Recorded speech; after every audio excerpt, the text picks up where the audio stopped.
सोनू की उम्र 8-10 साल की थी। सोनू अपना खेलता घूम रहा था। खेलता खेलता वो अपने बगीचे में आया तो उसने देखा उसके दादाजी एक आम का पौधा लगा रहे हैं। तो उसको बड़ा सरप्राइज़ हुआ। वो देखा कि बैठूं पूछूं, दादाजी आप क्या कर रहे हो, आप क्या लगा रहे हो। तो वो दादाजी के पास बैठ गया और पूछने लगा कि व्हाट आर यू डूइंग दादाजी, मुझे भी बताओ, मुझे भी बताओ। तो दादाजी हंसने लगे, बोले बेटा ये मैंगो का ट्री है। तो सोनू हंसने लगा। बोला दादू आप तो मुझे ना बेवकूफ़ बना रहे हो, ये ट्री थोड़ी है, ये तो देखो कितना छोटा सा बुश जैसा लग रहा है, छोटा सा पौधा है। तो दादाजी बोले हाँ यू आर राइट, अभी तो ये छोटा सा ही पौधा है, अभी तो मैं इसको लगा रहा हूँ, हम इसको पानी देंगे, खाद देंगे, रोज़ इसकी सेवा करेंगे तो ये धीरे धीरे ग्रो हो जाएगा। उसके पास में ही एक दूसरा बहुत बड़ा आम का पेड़ था और उसके ऊपर बहुत सारे मैंगो लग रहे थे, लेकिन अभी वो मैंगो कैरी ग्रीन थे, कैरी के रूप में थे, अभी वो एकदम से पक के तैयार नहीं हुए थे। तो बोले देखो बेटा, जैसे ये कितना बड़ा ट्री बन गया, ऐसा ही ये भी एक दिन बन जाएगा, इसमें भी खूब सारे मैंगो आएंगे, पहले छोटे रहेंगे, फिर बड़े होंगे, ग्रीन रहेंगे, कैरी रहेगी, फिर वो तैयार होंगे और पक के एकदम मीठे मीठे हो जाएंगे जैसे आप खाते हो। तो सोनू बोला दादू जैसे मैं बड़ा हो गया ऐसे। दादू बोलते हाँ, जैसे आप भी पहले कितने छोटे थे, आप केजी में थे, फिर आप फर्स्ट में आए, फिर आप सेकंड में आए, अभी आप कौन से स्टैंडर्ड में हो।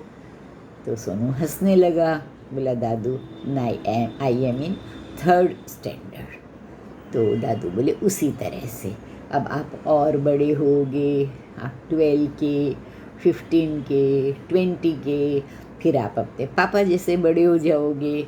इसी तरह से ये ट्री भी ग्रो होगा, छोटे से बड़ा और बड़ा और बड़ा।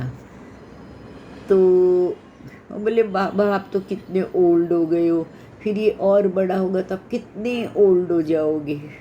तो दादू बोले हाँ सही बात है, हो सकता है जब ये ट्री बहुत बड़ा होगा, इसमें मैंगो आएंगे, तब तक शायद मैं ना रहूं, लेकिन उससे क्या फ़र्क पड़ता है। चलो मैं आपको देखो एक बात बताता हूँ, जो ये इतना बड़ा ट्री है ये किसने लगाया था। बोले दादू मुझे नहीं मालूम। बोले ये मेरे दादू के भी फादर ने लगाया था। तो आप सोचो कितने सो मैनी ईयर्स बैक उन्होंने लगाया होगा। आप कैलकुलेट करो 60, 70, 80 ईयर्स पहले। तो आज वो तो नहीं है इसके मैंगो खाने के लिए, लेकिन इसके जो मीठे मीठे मैंगो होते हैं कौन खा रहा है।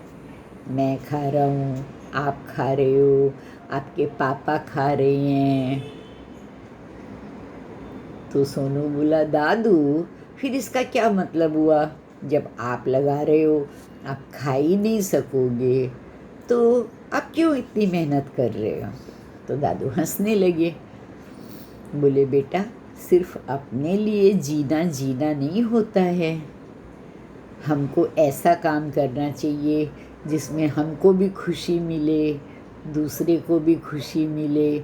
आज मेरे दादू ने, दादू के फादर ने ट्री लगाया, उसके मैंगो हम खा रहे हैं, हम उनको याद कर रहे हैं कि दादू ने कितना अच्छा मैंगो ट्री लगाया। इसी तरह से आज मैंने लगाया, 10-20 साल के बाद जब ये बड़ा होगा इसके मैंगो आप लोग खाओगे, आप लोग मुझे याद करोगे कि हाँ ये ट्री मेरे दादू ने लगाया। इसी तरह से बेटा आप भी कुछ ऐसा काम करो कि आप कुछ करो लेकिन दूसरे आपको याद करें। तो सोनू बोला, हाँ दादू, मेरी टीचर भी यही बात बोलती है। दादू पूछे, क्या बोलती है? बोली, टीचर भी बोलती है कि ऐसा कुछ करो कि दूसरों की हेल्प करो, आप कुछ करो उसका फ़ायदा दूसरों को मिले। दादू आप जानते हो, मेरी टीचर तो ये भी बोलती है कि आप जो पढ़ रहे हो, आप किसी ऐसे बच्चे को भी ABCD सिखाओ जो नहीं पढ़ सकता है, जो बहुत पुअर है। आप उसकी और कुछ हेल्प तो नहीं कर सकते हो, पर एटलीस्ट आप उसको ABCD सिखाओ, आप उसको 1 2 3 4 सिखाओ, इतना तो आप कर सकते हो ना। तो दादू बोले, यस वेरी गुड।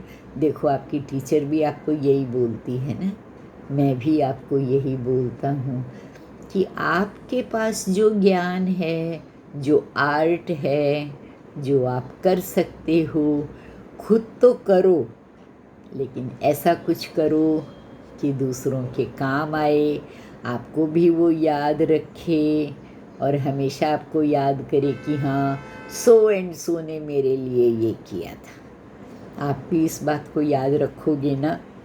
किसी ने कहा है ना, किसी की मुस्कुराहटों पे हो निसार, किसी का दर्द मिल सके तो ले उधार, जीना इसी का नाम है, जीना इसी का नाम है, जीना इसी का नाम है।